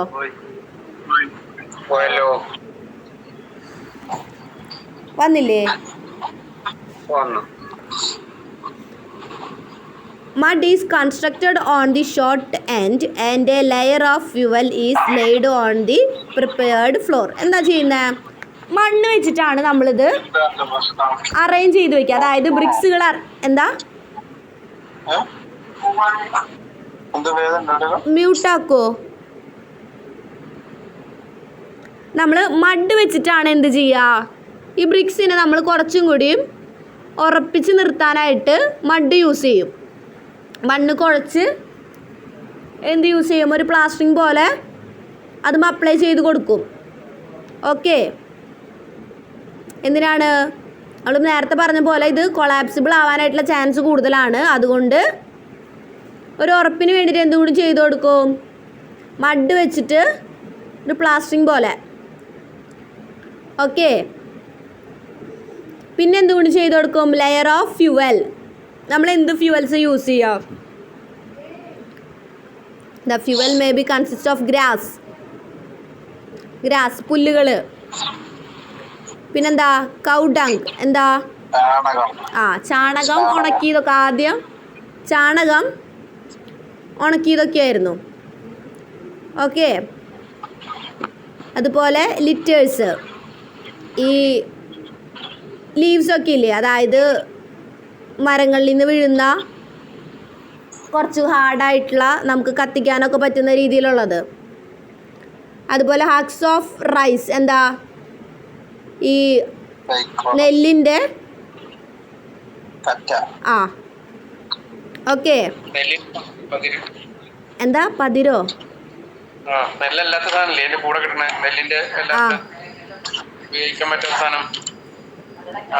കത്തിക്കണത്. അതന്നെ. അതായത് നമ്മൾ മറ്റേ പെട്രോളിയം പോലുള്ള ഇതോളൊന്നല്ല യൂസ് ചെയ്യുന്നത്, മണ്ണെണ്ണ പോലുള്ള കെരോസിൻ പോലുള്ള അതൊന്നല്ല യൂസ് ചെയ്യുന്നത്. നാച്ചുറൽ ആയിട്ടുള്ള കിട്ടുന്ന ഇൻഗ്രീഡിയൻസ് വെച്ചിട്ടാണ് നമ്മൾ എന്ത് ചെയ്യുന്നത്, ഫ്യൂവലായിട്ട് യൂസ് ചെയ്യുന്നത്. ഓക്കെ, അതങ്ങനെ ചെയ്യാനുള്ള അത് കാരണം എന്താ? ഈ നോർമലി ഇപ്പോ എല്ലാം നമ്മൾ ഇത് ഭയങ്കര ചീപ്പായിട്ട് ചെയ്യുന്ന ഒരു പ്രോസസ്സാണ് ഈ ക്ലാമ്പ് എന്ന് പറയുന്നത്. നമുക്കിതിലധികം പൈസ ഇൻവെസ്റ്റ് ചെയ്യാനോ അങ്ങനത്തെ കാര്യങ്ങൾക്ക് നിൽക്കാതെ ഉള്ളപ്പോൾ ചെയ്യുന്നതാണിത്. മനസ്സിലായോ? അതായത് ഈ ക്ലാമ്പ് ചെയ്യണ സമയത്ത് എന്താ, ഒരു വൺ ഡേ ഫുള്ളായിട്ട് ഇത് എരിഞ്ഞുകൊണ്ടിരിക്കണം. അതായത് കൂടുതൽ ഈ ഞാൻ പറയുന്ന ഈ പെട്രോളിയം പോലുള്ള കാര്യങ്ങളൊക്കെ യൂസ് ചെയ്യുന്ന സമയത്ത് ഒരു സൂപ്പർവിഷൻ്റെ ആവശ്യം നമുക്ക് കൂടുതലുണ്ട്. സ്പെഷ്യലിറ്റി ആയിട്ടുള്ള ലേബേഴ്സിൻ്റെ ആവശ്യം നമുക്ക് കൂടുതലായിട്ടുണ്ട്. മനസ്സിലായോ? അതൊന്നും ഇല്ലാത്തൊരു ചീപ്പ് പ്രോസസ്സാണ്. അതായത് അധികം ഇല്ലാത്ത സ്മോളർ ക്വാണ്ടിറ്റി ഒക്കെ ആണെങ്കിലാണ് നമ്മളിത് ചെയ്യുക. വലിയ ലാർജറിലൊന്നും നമുക്ക് ഈ ക്ലാമ്പ് ബേണിങ് ചെയ്യാനായിട്ട് പറ്റില്ല. മനസ്സിലായോ? അത് ഇതിൻ്റെ ഒരു അഡ്വാൻറ്റേജ് ആയിട്ട് നമുക്ക് പറയാം. അതായത് ഇങ്ങനെ യൂസ് ചെയ്യുന്നതുകൊണ്ട് തന്നെ എന്താണ് ചീപ്പായിട്ട് നമുക്കിത് ചെയ്യാം. അതുപോലെ സ്കിൽഡ് സൂപ്പർവിഷൻ്റെ ഒന്നും ആവശ്യമില്ല. അതായത് നമ്മൾ മറ്റേ പെട്രോളിയം പോലുള്ള ഫ്യൂവൽസൊക്കെയാണ് യൂസ് ചെയ്യുന്നതെന്ന് വെച്ച് കഴിഞ്ഞിട്ടുണ്ടെങ്കിൽ നമുക്ക് എല്ലാവരെ കൊണ്ടും ഒരുപോലെ മാനേജ് ചെയ്യാൻ പറ്റില്ല. ഒരു സൂപ്പർവൈസറുടെ ആവശ്യം വരും അവിടെ. ഇതിനൊന്നും ആവശ്യമില്ലാതെ നമുക്ക് ചെയ്യാൻ പറ്റുന്ന ഒരു പ്രോസസ്സ്, സ്മോൾ സ്കെയിലിൽ വരുന്ന വർക്കിൽ നമുക്ക് സിമ്പിളായിട്ട് ചെയ്യാൻ പറ്റുന്ന ഒരു വർക്ക്, അതാണ് ഈ ക്ലാമ്പ് കൊണ്ട് ഉദ്ദേശിക്കുന്നുള്ളൂ. ഓക്കെ, അതൊരു അഡ്വാൻറ്റേജ്. എന്താ ചീപ്പായിട്ട് കിട്ടും ഈ നെല്ല് കുത്തിയിട്ടുള്ള ഉമിയില്ലേ, അത് നെല്ലിന്റെ തൊലി, അതാണ് ഏറ്റവും കൂടുതലായിട്ട് ഉപയോഗിക്കുക. അതായത് ചീപ്പായിട്ട് കിട്ടുന്ന ഐറ്റംസ് വെച്ചിട്ട് നമ്മളിത് ചെയ്യാം. ഈ ചാണകം ഉണക്കിയതൊക്കെ കിട്ടാനായിട്ട് നമുക്ക് അധികം പാടില്ല അല്ലേ? ഇപ്പോൾ കുറച്ച് ബുദ്ധിമുട്ടാണ് അത് കിട്ടാനായിട്ട്. പക്ഷെ ആദ്യകാലത്തൊന്നും അത്ര ബുദ്ധിമുട്ടുള്ള കാര്യങ്ങളായിരുന്നില്ല അതൊന്നും. അതായത് ചീപ്പറായിട്ട് കിട്ടുന്ന ഐറ്റംസ് വെച്ചിട്ട്, അതായത് നമുക്ക് ചീപ്പായിട്ട്, അതായത് കൂടുതൽ ലേബേഴ്സ് ആവശ്യം വന്നാലും എന്താണ് അവർക്ക് അധികം കോസ്റ്റൊന്നും നമുക്ക് പ്രൊവൈഡ് ചെയ്ത് കൊടുക്കേണ്ടി വരില്ല. ഓക്കെ, ലോ കോസ്റ്റിൽ ചെറിയ സ്കെയിലിൽ നമുക്ക് ചെയ്യാവുന്ന ഒരു ബേണിംഗ് പ്രോസസ്സ്, അതാണ് എന്ത് ക്ലാമ്പ് ബേണിംഗ് കൊണ്ട് ഉദ്ദേശിക്കുന്നുള്ളൂ. ഓക്കെ, പിന്നെന്താ പറയുന്നത്? രണ്ടേ ഇഷ്ടിക വരുന്നുണ്ട് നമ്മുടെ നാട്ടിൽ. നാടൻ ഇഷ്ടിക വരുന്നുണ്ട്, കമ്പനി ഇഷ്ടിക എന്ന് പറയും. കമ്പനി ഇഷ്ടികക്ക് 4 രൂപ കൂടുതലാണ് വില. അതായത് അത് നല്ല ഷേപ്പും അതുപോലെയുള്ള കറക്റ്റായിട്ടായിരിക്കും വരുന്നത്. അതായത് ഈ ക്ലാമ്പ് ബേണിംഗ് ഒന്നും ആയിരിക്കില്ല, നമുക്ക് വേറെ മെഷീൻ ബേണിംഗ് ഒക്കെ ഉണ്ട്. നാടൻ കട്ടാന്ന് പറഞ്ഞ ക്ലാമ്പ് ബേണിംഗിൽ വരുന്നതാണ്. അതായത് അതിൻ്റെ ബ്രിക്കിൻ്റെ മോൾഡിംഗ് ഒക്കെ ഇല്ലേ, അതൊക്കെ ചെയ്യുന്നത് നമ്മുടെ ഹാൻഡ് മോൾഡിങ്ങിലൊക്കെ ആയിരിക്കും വരുന്നത്. നേരത്തെ പാടങ്ങളിലൊക്കെ ചെയ്തിരുന്നത്, നെൽപ്പാടങ്ങളിലൊക്കെ. അതന്നെ, ഈ ഹാൻഡ് മോൾഡിംഗ് ഒക്കെയാണ് അതൊക്കെ ചെയ്യുക കൂടുതലായിട്ട്. അതിന്റെ ഡിഫറൻസ് എന്താ മാഡം? ഒന്ന് ടെമ്പററി ആയിട്ട് പാടങ്ങളിൽ വെച്ചുണ്ടാക്കുന്നു, മറ്റേത് കമ്പനിയിൽ വെച്ചുണ്ടാക്കുന്നു. അതായത് ഇപ്പം നമ്മൾ പറഞ്ഞ പോലെ ഈ ഹാൻഡ് മോൾഡിംഗ് ഒക്കെ യൂസ് ചെയ്യുന്ന പറയില്ലേ, മറ്റേതൊക്കെ മെഷീൻ മോൾഡിങ്ങിലായിരിക്കും വരിക. അപ്പോൾ ഇതുപോലെ ബേണിംഗ് ചെയ്യുന്നത് ക്ലാമ്പിലായിരിക്കും. അതായത് ചെറിയ നാടനൊക്കെ ആകുമ്പോൾ നമുക്ക് കുറച്ച് ക്വാണ്ടിറ്റികൾ വെച്ചിട്ടായിരിക്കും ചെയ്യുന്നത്. മറ്റേതൊക്കെ ആണെങ്കിൽ മെഷീൻ മോൾഡിങ്ങും അതുപോലെ തന്നെ മെഷീൻ ബേണിംഗ് ഒക്കെ ചെയ്തിട്ട് വരുന്നതാണ്. അതെ, മെറ്റീരിയൽസ് സെയിം തന്നെ ആയിരിക്കും.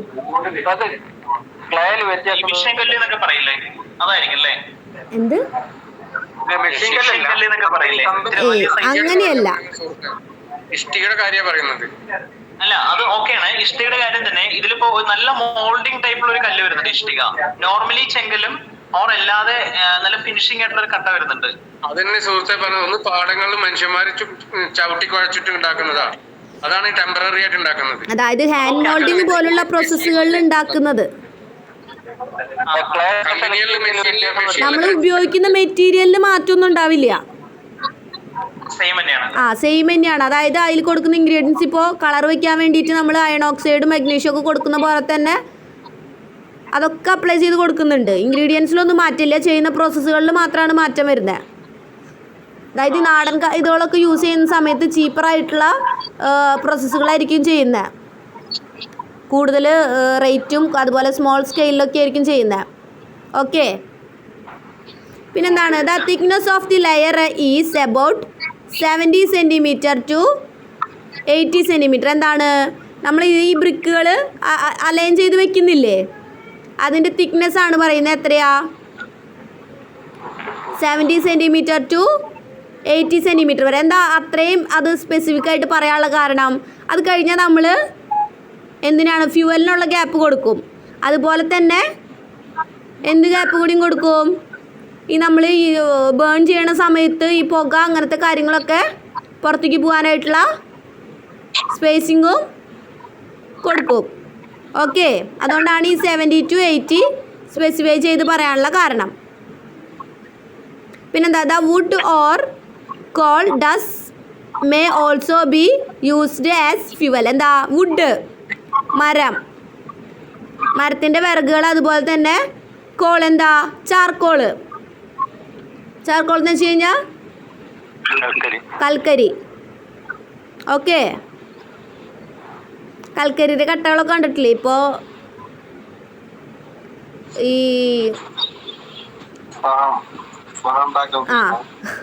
അതുപോലെയുള്ള കാര്യങ്ങൾക്ക് അതാണ് യൂസ് ചെയ്യുന്നത്, കൽക്കരി. ഓക്കെ, ക്ലിയർ അല്ലേ? എന്താണ് പിന്നെ പറയുന്നത്? A layer consisting 4 or 5 courses. എന്താണ് ഒരു ലെയറിൽ 4 അല്ലെങ്കിൽ 5 എന്തുണ്ടായിരിക്കും? ബ്രിക്കിൻ്റെ എണ്ണങ്ങൾ അറേഞ്ച് ചെയ്ത് വെച്ചിട്ടുണ്ടായിരിക്കും. 4 തൊട്ട് 5 കോഴ്സസ് വരെ ഉണ്ടായിരിക്കും. ഇതൊരു ബ്രിക്ക് വെച്ചാൽ ഇതാണ് ഒരു കോഴ്സ്, അടുത്ത വെച്ചാൽ രണ്ടാമത്തെ കോഴ്സ്, പിന്നെ വയ്ക്കുമ്പോൾ മൂന്നാമത്തെ, പിന്നെ നാലാമത്തെ. അതിനാണ് ഓരോന്നിനെയാണ് ഓരോ കോഴ്സ് എന്ന് പറയുക. ആദ്യത്തെ അറേഞ്ച് ചെയ്ത് കഴിഞ്ഞാൽ ഒന്നാമത്തെ കോഴ്സ്, രണ്ടാമത്തെ ചെയ്ത് കഴിഞ്ഞാൽ രണ്ടാമത്തെ കോഴ്സ്. ഇതിൽ ആദ്യം ചെയ്യുന്നതിന് ഓട് കോഴ്സ് എന്നും രണ്ടാമത് ചെയ്യുന്നതിന് ഇവൻ കോഴ്സ് എന്നാണ് പറയാം. അത് നമ്മൾ മെയ്സൺറിയിൽ പഠിക്കും. ഓക്കെ, ഓട് കോഴ്സിനും ഇവൻ കോഴ്സിനെയും കുറിച്ച്. അതായത് ആദ്യം വയ്ക്കുന്നത് ഒറ്റ ഓട്, രണ്ടാമത് വയ്ക്കുന്നത് ഇരട്ട ഇവൻ കോഴ്സ്, ഓടും ഇവനും. വീണ്ടും വരും ഓട് കോഴ്സ് വരും, പിന്നെ ഇവൻ കോഴ്സ് വരും. ക്ലിയർ ആയോ? അത് നമ്മൾ മെയ്സൺറിയിൽ നമുക്ക് പഠിക്കാനുണ്ട്. ഞാനിപ്പോൾ പറഞ്ഞു എന്നുള്ളൂ, കോഴ്സിൻ്റെ കാര്യം പറഞ്ഞപ്പോൾ പറഞ്ഞു എന്നുള്ളൂ. 4 or 5 courses of rose bricks is then put up. The bricks are laid on edges with small pieces between them for circulation of air. എന്താ പറഞ്ഞിവിടെ? അതായത് ഒരു സ്മോൾ പീസസ് എന്തിൻ്റെ ഇടയിൽ, ഈ കോഴ്സുകളുടെ ഇടയിൽ എന്ത് കൊടുക്കും? Small pieces. എന്തിനു വേണ്ടിയിട്ടാ? എന്തിനു വേണ്ടിയിട്ടാ? ഞാൻ പറഞ്ഞ പോലെ സർക്കുലേഷൻ ഓഫ് എയർ, എയറിൻ്റെ സർക്കുലേഷൻ വേണ്ടി ഞാൻ പറഞ്ഞില്ലേ, ഫ്യൂവലുകൾ ഇടാനായിട്ടും അതുപോലെ തന്നെ സർക്കുലേഷൻ ഓഫ് എയറിനും വേണ്ടിയിട്ട്. അതായത് ഒരു അടഞ്ഞിരിക്കുന്ന ഒരു സ്ഥലമാണെങ്കിൽ എത്രത്തോളം തീ കത്തും,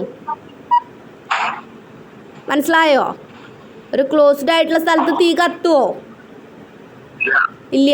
അപ്പോൾ നമുക്ക് എയർ കടന്നു പോകാൻ പാകത്തിന് എന്ത് വേണം? ഗ്യാപ്പുകൾ വേണം. അതും കൂടി നമ്മൾ അലോ ചെയ്ത് കൊടുക്കും. The clamp is allowed to burn for a period of about 1 to 2 months. എത്ര മന്ത് വരെ? 1 തൊട്ട് 2 മാസം വരെ. എന്തിനാണ്? ക്ലാമ്പ് നമ്മൾ ചെയ്ത് കഴിഞ്ഞതിന് ശേഷം അത് അവിടെ നിർത്തും. ഓക്കെ, പിന്നെ അത് ഏറ്റവും അവസാനം പൊളിക്കുകയാണ് ചെയ്യുക. കണ്ടിട്ടുണ്ടോ? ആ, അത് പൊളിച്ചിട്ട്, അതായത് മഡൊക്കെ വെച്ച് നമ്മൾ അതുമ്മേ ഫില്ല് ചെയ്തിട്ടുണ്ടായിരിക്കും അല്ലേ? അതൊക്കെ തട്ടി പൊളിച്ചെടുക്കുക ചെയ്യുക. അപ്പോൾ ഈ ബേൺ ചെയ്ത കാരണം തന്നെ ബ്രിക്സുകൾ മാക്സിമം സ്ട്രെങ്ത് അറ്റൈൻ ചെയ്തിട്ടുണ്ടാവും. ഓക്കെ, അപ്പോൾ ഇങ്ങനെ തട്ടി പൊളിച്ചെടുക്കുമ്പോൾ പ്രശ്നം വരില്ല. നമ്മളിപ്പോൾ സൈറ്റിലൊക്കെ കണ്ടാലറിയാം, ആദ്യമൊക്കെ ആയിരുന്നു ഈ ലോഡുകൾ വന്നു കഴിഞ്ഞാൽ ഇറക്കി വെക്കുന്ന ഒരു പ്രോസസ്സ്. ഇപ്പം മെയിൻലി വന്ന് തട്ടുകയല്ല ചെയ്യുക. ആ, അതായത് ഓവർ ബേൺഡ് ആയിട്ടുള്ളതാണെങ്കിൽ അത് ആ തട്ടുന്ന സമയത്ത് തന്നെ ചിലതൊക്കെ പൊട്ടിപ്പോവും. കണ്ടിട്ടില്ലേ? ആ, അതാണ് ഈ ക്ലാമ്പ് ബേണിങ്ങിന്റെ പ്രത്യേകത. അതായത് കറക്റ്റ് ആയിട്ടുള്ള ഒരു ടെമ്പറേച്ചർ ആയിരിക്കില്ല കിട്ടിയിട്ടുള്ളത്. അതായത് താഴെ ഉള്ളതിനും മുകളിലുള്ളതിനും ഡിഫറെൻ്റ് ആയിട്ടുള്ള ടെമ്പറേച്ചേഴ്സ് ആയിരിക്കും കിട്ടിയിട്ടുണ്ടാവുക. അതതിൻ്റെ ഒരു ഡ്രോബാക്ക് ആണ്. ഓക്കെ, അത് നോക്കാം. അഡ്വാൻറ്റേജ് നോക്കാം.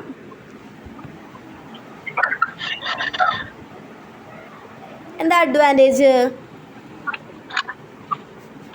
The burning and cooling of bricks are gradual in clamps, hence the bricks produced are tough and strong. എന്താ പ്രത്യേകത? നമ്മൾ പറഞ്ഞു ഈ ബേണിംഗ് ചെയ്തതിന് ശേഷം ഇതിനെ നമ്മൾ 1 to 2 months മ്യൂട്ടാക്കൂ. 1 to 2 months എന്ത് ചെയ്യും? നമ്മളങ്ങനെ നിർത്തുന്നു അല്ലേ? ആ നിർത്തുന്ന സമയത്ത് എന്താണ്? ഹീറ്റ് കൊടുക്കൽ നിർത്തിക്കഴിഞ്ഞാൽ, അതായത് ബേണിങ് നിർത്തിക്കഴിഞ്ഞാൽ എന്ത് പറ്റും? അവിടെ ബ്രിക്കുകൾ തണുക്കാൻ തുടങ്ങും. അപ്പോൾ ഒരേ സമയം നമുക്ക് ചൂടും തണവും ഒരേ സമയം കൊടുക്കാൻ പറ്റുന്നുണ്ട് അല്ലേ? Gradual in claims. അതുകൊണ്ട് നമുക്ക് എന്താ നേട്ടം? കുറച്ചും കൂടി സ്ട്രോങ്ങും സ്ട്രെങ്ത്തും കിട്ടും. അതായത് ഹീറ്റ് കൊടുത്തതിന് ശേഷം നമ്മൾ തണുക്കാനായിട്ട് കുറച്ച് ടൈമും കൂടി നമ്മൾ കൊടുക്കുന്നുണ്ട്. 1 to 2 months അല്ലേ? ഈ മെഷീനിലൊക്കെ ആണെങ്കിൽ നമ്മൾ അത്ര സമയമൊന്നും കൊടുക്കില്ല. ഹീറ്റ് ചെയ്ത് കഴിഞ്ഞ് അതൊന്ന് തണുത്ത് കഴിഞ്ഞ് നമ്മളത് പുറത്തേക്ക് എടുക്കും. മനസ്സിലായോ? ഈ സമയമൊന്നും ഈ ടൈം പീരീഡിനൊന്നും ആവശ്യമില്ല. ഓക്കെ, അടുത്ത പോയിന്റ് എന്താണ്? സ്ക്രീൻ പോയോ? രണ്ടാമത്തെ പോയിന്റ് എന്താണ്? The burning of bricks by clamps proves to be cheap and economical. അല്ലേ? നമ്മൾ നേരത്തെ പറഞ്ഞു ചീപ്പ് ആൻഡ് എക്കണോമിക്കൽ. എക്കണോമിക്കൽ എന്ന് വെച്ച് കഴിഞ്ഞാൽ എന്താ? എക്കോ ഫ്രണ്ട്ലി ആണ്. അതായത് നാച്ചുറലിനെ എഫക്റ്റ് ചെയ്യുന്ന രീതിയിലുള്ള ഒരു സാധനങ്ങൾ നമ്മൾ യൂസ് ചെയ്യുന്നില്ല. അല്ലേ? എക്സെപ്റ്റ് ആയിട്ട് നമ്മൾ ഫ്യൂവൽസ്, അതായത് പെട്രോളിയം അതുപോലുള്ള കാര്യങ്ങളൊന്നും യൂസ് ചെയ്യുന്നില്ല. എക്കണോമിക്കലായിട്ട് ചീപ്പായിട്ട് ചെയ്യുന്ന ഒരു പ്രോസസ്സാണ് എന്ത്? ഈ ക്ലാം ബേണിംഗ് എന്ന് പറയുന്നത്. ഓക്കെ, മൂന്നാമത്തെ പോയിന്റ് എന്താ? No skilled labour and supervision are required for the construction and working of clamps. നേരത്തെ പറഞ്ഞ പോലെ എന്താണ്? സ്കിൽഡ് ലേബേഴ്സിൻ്റെ ആവശ്യമില്ല. അതുപോലെ തന്നെ എന്താണ്? സൂപ്പർവിഷൻ, ഒരു എക്സ്ട്രാ സൂപ്പർവിഷൻ്റെയും ആവശ്യം നമുക്ക് ക്ലാം ബേണിങ്ങിൽ വരുന്നില്ല. ഓക്കെ, ഫോർത്ത് എന്താണ്? നാലാമത്തെ, there is considerable saving of fuel. യെസിൻ്റെ ആവശ്യമില്ല കേട്ടോ. Considerable saving of fuels save ചെയ്യുന്നുണ്ട്. അല്ലേ? നമ്മൾ ഈ ചാണകം ഉണക്കിയതും അതുപോലെ ബാക്കിയുള്ള വുഡ് അങ്ങനത്തെ കാര്യങ്ങൾ വെച്ചിട്ടാണ് എന്ത് ചെയ്യുന്നത്? ഇത് ബേൺ ചെയ്യുന്നത്, കത്തിക്കുന്നത്. അതുകൊണ്ട് തന്നെ എന്ത് വരുന്നില്ല? ഫ്യൂവലുകൾ നമ്മളധികം യൂസ് ചെയ്യുന്നില്ല. ഫ്യൂവൽ നമ്മൾ സേവ് ചെയ്യുന്നുണ്ട്. ഓക്കെ, ഈ 4 പോയിൻ്റാണ് അഡ്വാൻറ്റേജ് ആയിട്ട് വരുന്നത്. ഓക്കെ, വേറൊരു ബ്രിക്സ് വരുന്നുണ്ട്. ഇപ്പൊ നമ്മള് ഈ കല്ലിന്റെ അതേ വലിപ്പത്തിലുള്ള മണ്ണിന്റെ തന്നെ കട്ട് വരുന്നുണ്ട്. ഞാനിപ്പോ എന്റെ ഒരു സൈറ്റിൽ ഞാൻ സൂപ്പർവിഷൻ ഉണ്ടായിരിക്കും അവിടെ. എന്റെ അത് മറ്റേ മോഡലല്ല വരുന്നത്, ഈ മോട്ടാറൊന്നും യൂസ് ചെയ്യാത്ത മോഡലല്ല വരുന്നത്. ആ, നമുക്ക് അതുപോലെ സിമെന്റിലല്ലാതെ ഈ ക്ലേയിൽ തന്നെ ഇതുപോലെ പാറ്റേൺ രൂപത്തിൽ അറേഞ്ച് ചെയ്ത് പോകുന്നത്. അതായത് മോട്ടാറിന്റെ ആവശ്യം വരുന്നില്ല, നമുക്ക് ഒരു ഇന്റർലോക്ക് വരുന്ന രീതിയിലുള്ള ബ്രിക്കുകൾ. അതല്ല മാം, ഇത് ഇപ്പൊ വന്നത് സാധനം ഞങ്ങളുടെ നാട്ടിൽ വന്നിട്ടുണ്ട്. ഇപ്പൊ ഞാൻ എന്റെ സൈറ്റിൽ നമുക്കിത് നമ്മുടെ കൺസ്ട്രക്ഷൻ, നമ്മുടെ ഒരു ഇതിന്റെ പ്രത്യേകത, സിവിലിന്റെ പ്രത്യേകത എന്താണെന്ന് വെച്ച് കഴിഞ്ഞാൽ എന്താ? എപ്പോഴും ഇതിൽ മാറ്റങ്ങൾ സംഭവിച്ചുകൊണ്ടേയിരിക്കും. മനസ്സിലായോ? ഇപ്പോൾ ഈ ഇലക്ട്രിക്കലായാലും മെക്കാനിക്കലായാലും നോക്കുമ്പോൾ നമുക്ക് ഇപ്പോൾ മേ ബി ഓട്ടോമൊബൈൽ ആണെങ്കിൽ കൂടി ഓരോന്നിൻ്റെ മോഡലുകൾ മാത്രമാണ് മാറ്റം വരുന്നത്. പക്ഷെ നമ്മുടെ കയ്യിൽ ഓരോ മെറ്റീരിയൽസിനും ഓരോ ടൈമിൽ മാറ്റം വന്നുകൊണ്ടേയിരിക്കും. എന്താ? ആ, ഓക്കെ. അപ്പോൾ അത് കുറച്ചും കൂടി സ്ട്രെങ്ത് ആവാനായിരിക്കും. സ്ട്രെങ്ത് ആവുന്ന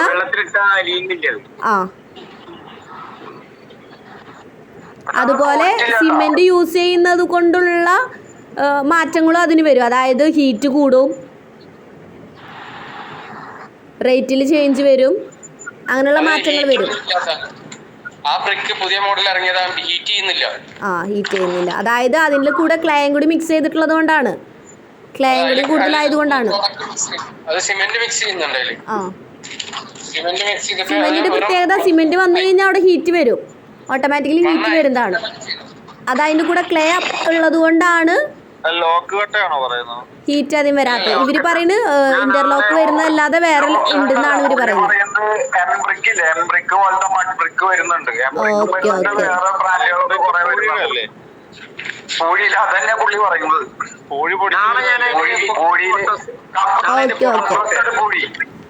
ഓക്കെ ഓക്കെ, നമുക്ക് ഡിസഡ്വാൻറ്റേജ് കൂടി നോക്കാം ഇന്ന്. ഓക്കെ,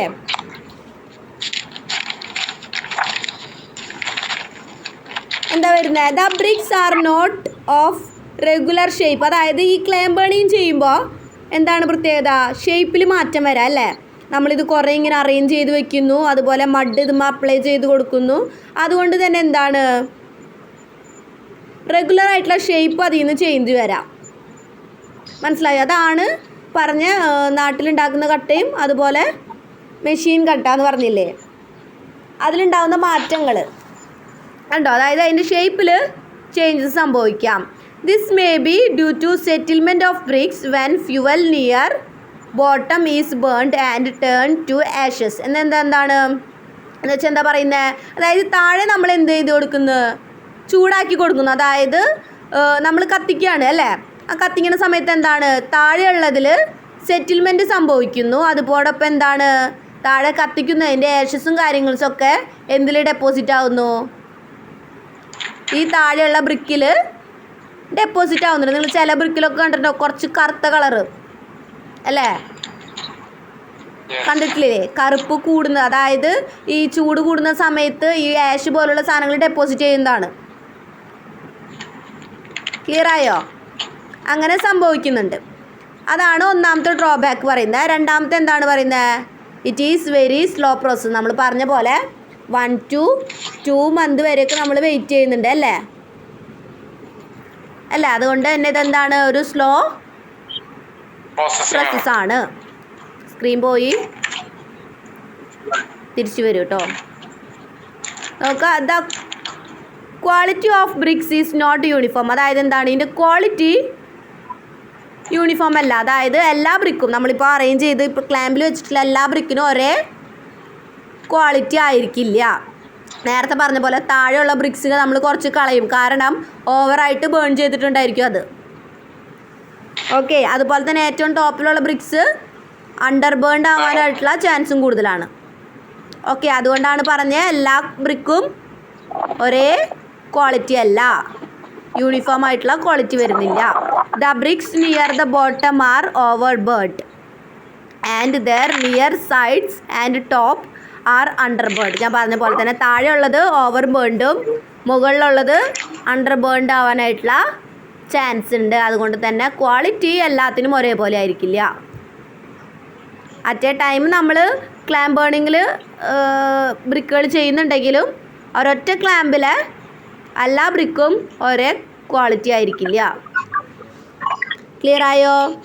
ഇതാണ് ഇതിൻ്റെ ഡ്രോബാക്ക് വരുന്നത്. അപ്പോൾ ക്ലാമ്പ് ബേണിങ് കഴിഞ്ഞില്ലേ,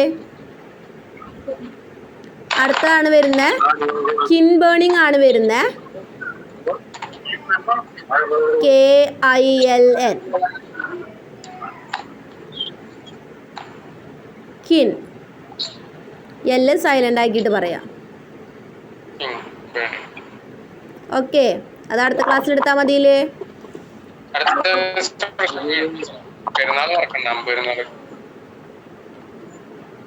എന്താ പെരുന്നാളായി